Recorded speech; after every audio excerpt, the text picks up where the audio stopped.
Bonjour à tous et à tous, j'espère que vous allez bien, j'espère que vous vous portez à merveille. Et bien aujourd'hui, on va tout simplement débuter cette semaine de trading puisqu'aujourd'hui, on est dimanche, donc je crois qu'on doit être entre minuit et 1 heure. Je vais regarder rapidement. Ok, donc il est minuit, quoi, 23 heures, excusez-moi, donc minuit dans quelques temps.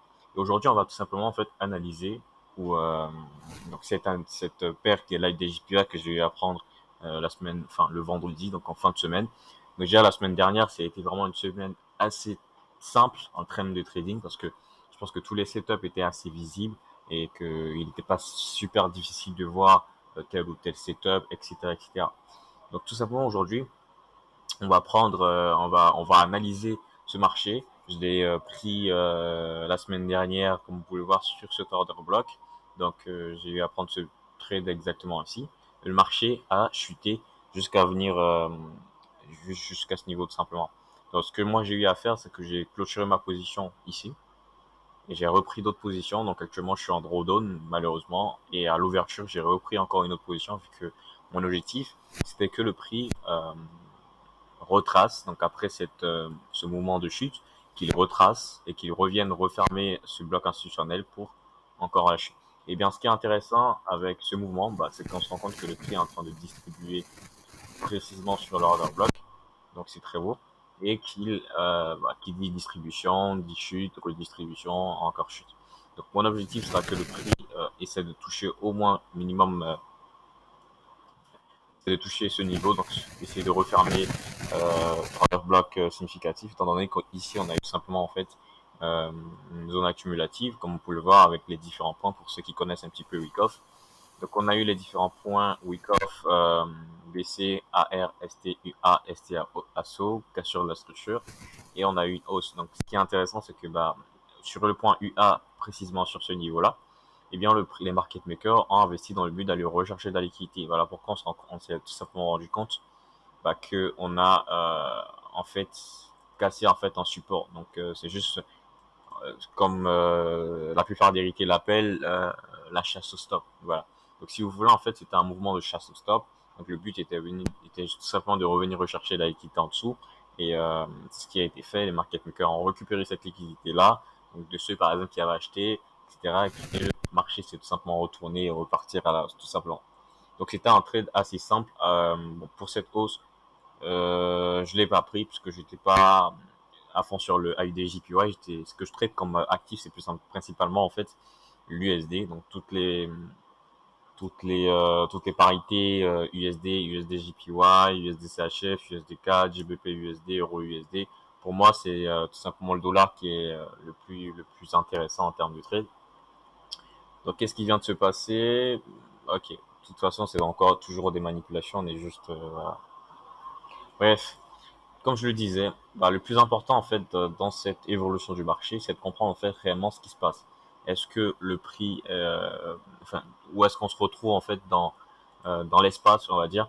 Pourquoi je parle d'espace? Parce que sur un point graphique, il est assez compliqué pour des traders novices en fait de pouvoir prendre des décisions vis-à-vis de tout ce qu'il y a. Pour moi, en fait, les marchés financiers, que tout ce qu'il y ait, tout ce qui est voilà évolution du marché, eh bien c'est un langage pour moi. Du coup, l'objectif pour moi d'un trader, ce sera de convertir ce langage qu'on voit en termes de bougies en un langage, on va dire alphabet, enfin alphabet tout simplement. Donc le plus important en fait pour moi, c'est de comprendre réellement ce qui se passe sur le marché. Est-ce que le prix est où est-ce que le prix se trouve? Pourquoi est-ce qu'il a fait tel ou tel mouvement? Et s'il faut attendre encore pour prendre des décisions, on le fait. Donc pour moi par exemple, on a eu une évolution très simple. Donc on a eu la base de l'évolution, la réaction, donc consolidation, réaction. On a encore une consolidation ici, on a eu la réaction. On a encore une consolidation ici pour encore une réaction. Donc c'est assez simple. On sait que le marché évolue sous une phase, enfin sous un modèle Wyckoff qui nous parle tout simplement d'accumulation, de réaction, de réaccumulation, de réaction, de distribution, de réaction et de redistribution. Donc, en tant que trader, le plus important pour nous sera tout simplement de savoir déjà où est-ce qu'on se retrouve. Est-ce qu'on se retrouve dans une zone distributive ou est-ce qu'on se retrouve dans une zone accumulative? Le fait de se retrouver déjà dans une zone accumulative ou réaccumulative va nous faire en fait prendre plus en compte tout simplement la hausse, tout simplement. Donc, on va privilégier les mouvements de hausse, tout simplement. Donc, on n'aura plus à se prendre la tête. Le plus important pour nous, ça sera tout simplement, même si on prend, par exemple, le trade ici, eh bien, juste le fait qu'on soit, par exemple, simplement en hausse et qu'on sache directement qu'on est dans une zone de consolidation réaccumulative, eh bien, on va certes encaisser un drawdown, mais le marché ira tout simplement dans notre sens. C'est ce qui est très intéressant, en fait, dans, dans ce type de trading, parce que vous n'avez pas vraiment à vous fatiguer, juste vous prenez en compte certains facteurs et ensemble, vous essayez en fait de créer une signification dans votre langue, donc pour moi dans le français. Donc le fait par exemple que le prix ait chuté ait chuté ici, bah, ça montre tout simplement que auparavant on a eu une zone de consolidation. Et bien entendu, tout simplement, j'ai pris le trade ici, ça fait vert, mais ça aussi là encore une confirmation de plus. Donc, comme vous pouvez voir, j'utilise pas réellement d'indicateur. Certes, j'en utilise, mais l'indicateur que j'utilise réellement, bah, c'est le RSI tout simplement, donc le RSI 21. Pour moi, c'est l'indicateur le plus important, donc j'ai pas vraiment à me fatiguer à prendre 10 milliards d'indicateurs pour prendre telle ou telle décision. Vous voyez un petit peu ce que je veux dire? Ok, bref. Donc, ce qui est intéressant encore avec cet actif, bah, c'est que en plus là, on a quand même un autre order block qui est un petit peu plus haut. Donc pour moi, ça c'est le bloc institutionnel, certes, mais on a encore un autre order block beaucoup plus raffiné qu'on peut prendre en compte à ce niveau ici.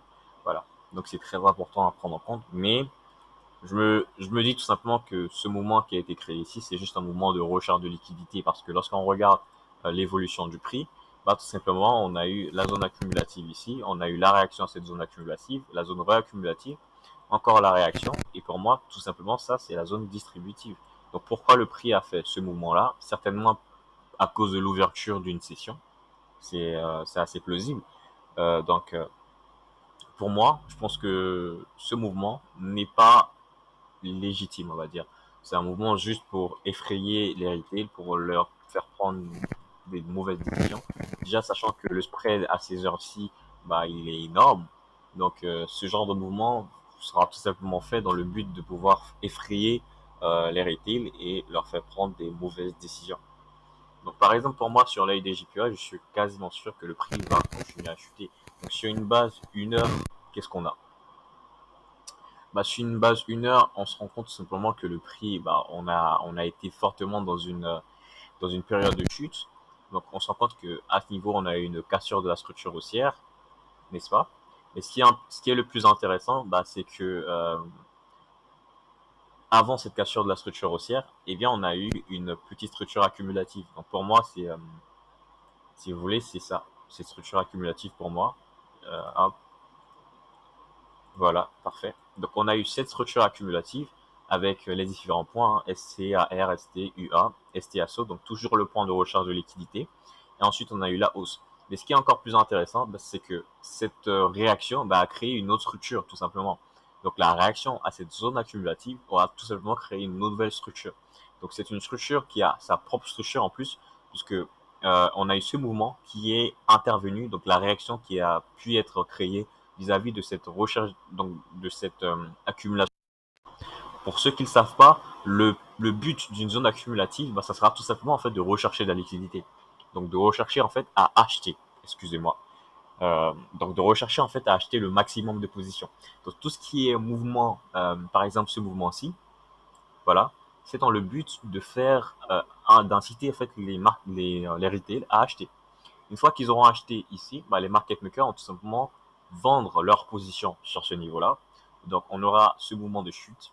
Ils vont juste, en gros, créer en fait ce qu'on appelle un bloc institutionnel. Voilà. Et c'est ce bloc institutionnel-là que les market makers vont rechercher à revenir rechercher, clôturer bien sûr, pour peut-être après repartir à la hausse. Donc, oh là là, voilà. Excusez-moi, vite fait, j'ai fait une mauvaise manip. Ok. Donc, on sait maintenant que bah, le prix, il est dans une bonne évolution. Déjà, du moment où quand on avait vu, bah, on a une chute, comme vous pouvez voir ici. Donc, comme je le disais, ce faux mouvement de hausse, bah, il était tout simplement créé, certainement pour effrayer les réalités. Vous allez certainement savoir que c'est sûr, il y a pas mal de retail qui auront clôturé leur position. Je reviens sur une base 1 heure. Hop, hop, allez, accumulation, parfait. Donc, comme je le disais tantôt, bah, on a ici une zone accumulative. On a eu la réaction à cette zone accumulative. Et à l'intérieur de cette zone accumulative, eh bien, on a une autre structure Wyckoff. Donc, accumulation, réaction, réaccumulation et réaction encore une fois. On a eu sur le plus haut bah, une zone de distribution. On a eu la réaction à ces zones de distribution là, ok. Et ensuite, on est en train d'avoir en fait une zone de redistribution. Qu'est-ce qu'il faut prendre en compte? Il faut prendre en compte que les meilleurs points d'entrée sont tout simplement des zones qui sont recherchées par les market makers. Qui dit point d'entrée, bon point d'entrée dit POI, donc Point of Interest. Donc ce sont des points que les market makers vont tout simplement rechercher dans le but, par exemple, de revenir refermer leur position précédemment négative. Ce qui est très intéressant. Pourquoi? Parce que le but d'un trader, c'est pas d'investir contre les banques, bah, c'est d'investir en fait en même temps que les banques. Les banques recherchent des points. Donc, ce sont des points qui sont assez visibles parce que lorsque les banques investissent sur le marché, eh bien, ils laissent des traces. Ces traces-là, eh bien, ce sera peut-être, je prends un exemple, hein. Il faut aussi comprendre ce que les market makers font. On sait déjà que le but, on sait déjà que pour pouvoir, je prends un exemple, hein, pour pouvoir vendre quelque chose, bah, il faut au préalable l'acheter. Vous êtes d'accord avec moi? Donc, cette petite manipulation s'applique aussi sur le trading. Ça fait que même sur les marchés financiers, pour que un broker, bien, excusez-moi, pour que un market maker ou une banque tout simplement vende un actif, bah, il faut au préalable qu'elle ait acheté. Et donc, ce petit mouvement d'achat va laisser des ordres ouverts.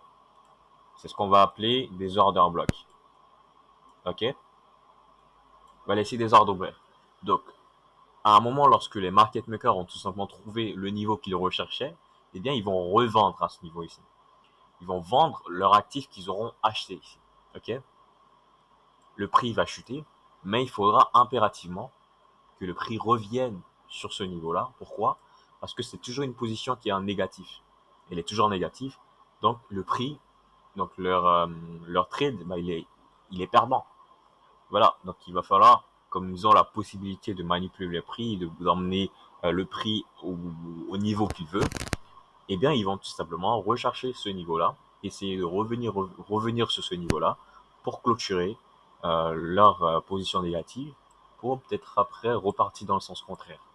C'est un petit peu le mouvement, si vous voulez, de distribution. OK?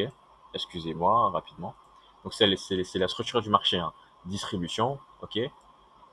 Redistribution, tout simplement. Donc, distribution, réaction, redistribution, réaction.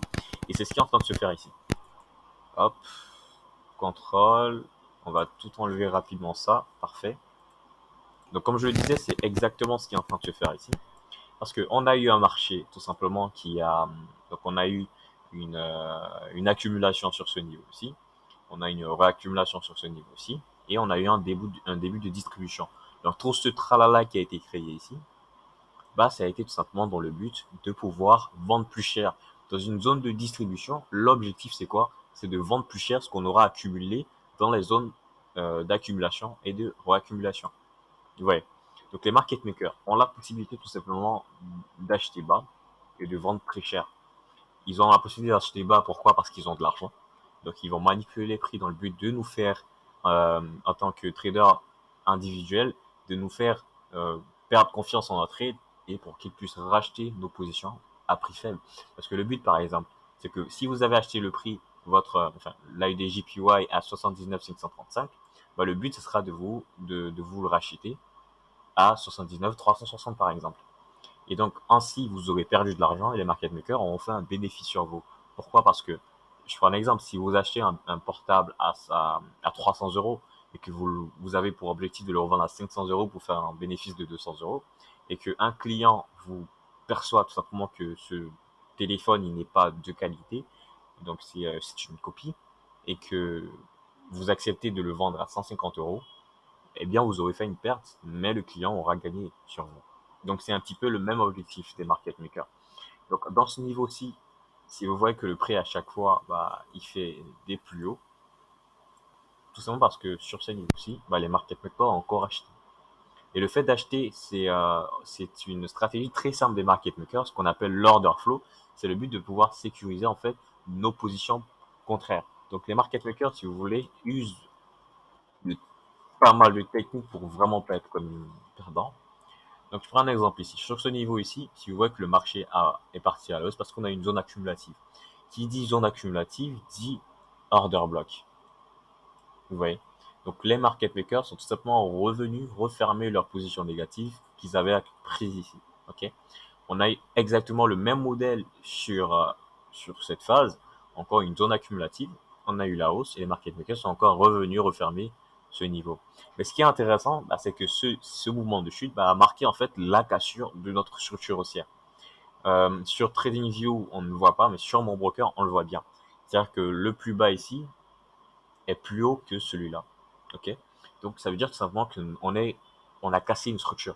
Et le fait de casser une structure, bah, ça montre simplement que le prix va essayer de repartir refermer des order blocks, puisqu'on a cassé une structure, on n'est plus dans une structure haussière. Donc le but maintenant, ce sera de vendre. Vous voyez un petit peu ce que je veux dire. Donc le fait de casser une structure, donc c'est un break of structure, un BOS, on sait automatiquement que le market maker, dans la majorité des cas en tout cas, va essayer de revenir rechercher des order blocks. Et c'est ce qui s'est fait ici. Donc on a eu cette chute, et moi j'ai tout simplement attendu le prix qu'il revienne refermer cet order block là. J'ai pris la position et j'ai encaissé toute cette chute. Deuxième chose, c'est que vu qu'on était vendredi, je voulais pas réellement en fait manquer le mouvement, donc j'ai eu à prendre encore des positions. Ok. Donc mon objectif c'était cet order block là. On se rend compte qu'on est pile poil sur cet order block là et le prix est en train de créer de nouvelles choses. Ce qui est très intéressant et ce pourquoi j'ai pas peur, parce qu'on a exactement le même mouvement que celui-là. En gros, on a eu une phase un petit peu haussière, on a eu la cassure de la structure, on a eu la réaction, donc ça, on a eu une zone distributive ici. Donc la réaction, c'est zone distributive, et tout simplement ça, c'est encore une zone, un mouvement de redistribution. Donc on aura encore une chute. Très important à prendre en compte. Donc pour moi, sur ce mouvement, je suis super aussi. Et j'ai eu à vous expliquer vraiment ce que je voyais. Et ce qui est encore plus intéressant, bah, c'est qu'on est maintenant en fait dans une structure accumulative, enfin dans une structure haussière, ce qui veut dire tout simplement que ce mouvement qui va se faire, bah, ça sera tout simplement un mouvement de réaccumulation pour encore une hausse. Donc il faut savoir en fait interpréter ce que vous voyez, c'est vraiment le plus important sur les marchés financiers. Le fait d'utiliser 10 000 indicateurs, 10 000 choses, etc., c'est vrai que c'est bien, mais c'est pas, vous voyez que j'ai fait une analyse réellement bah, sans indicateur. Vous voyez un petit peu. Donc c'est juste pour vous montrer un petit peu l'importance de savoir comprendre ce que vous faites et de pouvoir interpréter les choses comme il le faut. Le but, c'est tout simplement de traduire ce que vous voyez en termes de langage bougie dans un langage compréhensible pour vous-même. Est-ce que, en pouvant, par exemple, traduire ce langage en anglais, vous allez le comprendre? Bah, faites-le. Si vous pouvez le traduire en espagnol pour que vous le compreniez, bah, faites-le. Mais le plus important, c'est que vous sachiez en fait expliquer explicitement les choses aux gens, de savoir en fait pourquoi est-ce qu'on a eu cette hausse et de l'expliquer pourquoi on a eu cette hausse. Si on a eu cette hausse, c'est qu'on a eu un mouvement auparavant. C'est tout simplement. Tout simplement. Voilà. Donc sur ce, les gens, je vais vous dire au revoir à la prochaine. J'espère que cette vidéo explicative vous aura aidé. Et faites-moi savoir en commentaire ce qui vous a plu dans cette vidéo. Est-ce que c'est la simplicité de mes analyses? Est-ce que vous aimeriez par exemple comprendre mieux les choses? Si oui, faites-le moi savoir pour que je fasse régulièrement en fait ce genre de vidéo, vous expliquer mes positions. Déjà, il faut savoir une chose, c'est que je prends mes trades que le matin. Donc à l'ouverture de Londres. Donc j'ai une session, enfin j'ai un moment, faut que je me rappelle le mot, j'ai un style de trading strict, donc il me demande tout simplement de trader que le matin, et les soirs j'ai rien à faire, donc je peux tout simplement faire des vidéos pour pouvoir vous expliquer tout cela, pour que vous ayez une meilleure vision des marchés, et pourquoi pas vous aider aussi. Donc pour ceux aussi qui veulent euh, mieux comprendre les choses, vous pouvez tout simplement switcher sur YouTube pour que vous puissiez vous abonner et pour aussi comprendre mes prises de position, pourquoi des choses, et pourquoi pas aidez-moi aussi à mieux voir les marchés, puisque vous pouvez avoir des appréhensions différentes des miennes, et vous pouvez m'aider ensuite à avancer tout simplement dans ma compréhension du marché. Donc, sur ce les gens, je vais vous dire au revoir à la prochaine. J'espère que cette vidéo vous a plu. Ciao, petit like. petit abonnement, ce serait pas mal.